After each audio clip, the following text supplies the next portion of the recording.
بسم اللہ الرحمن الرحیم۔ السلام علیکم۔ اگر آپ لوگ دبئی کا ویزا لینا چاہتے ہیں اور وہ لینے کا صرف ابھی ایک ہی طریقہ ٹورسٹ ویزا، وزٹ ویزا، وہ فیملی کے ساتھ اپلائی کریں، بیوی بچوں کے ساتھ اپلائی کریں، ماں باپ کے ساتھ اپلائی کریں، تو بارہ اس طریقے سے اپلائی کریں گے تو بہت زیادہ تقریباً 90% چانس ہوتے ہیں ویزا لگ جاتا ہے۔ اس میں سے بھی 10% یہ چانس ہوتے ہیں، بہت کم چانس ہوتے ہیں کہ ویزا ریجیکٹ ہو جائے۔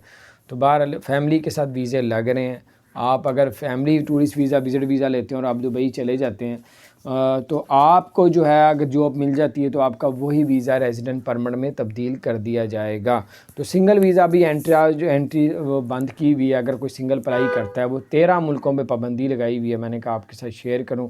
اپنا خیال رکھیں، اللہ تعالیٰ آپ سب کو اور ہم سب کو اپنے حفظ و امان میں رکھے۔ اگر آپ نے ہمارے چینل کو سبسکرائب نہیں کیا ضرور سبسکرائب کر دیں، بیل آئیکن پریس کر دیں تاکہ نئی سی اپڈیٹس آپ تک پہنچتی رہیں۔ السلام علیکم ورحمۃ اللہ وبرکاتہ۔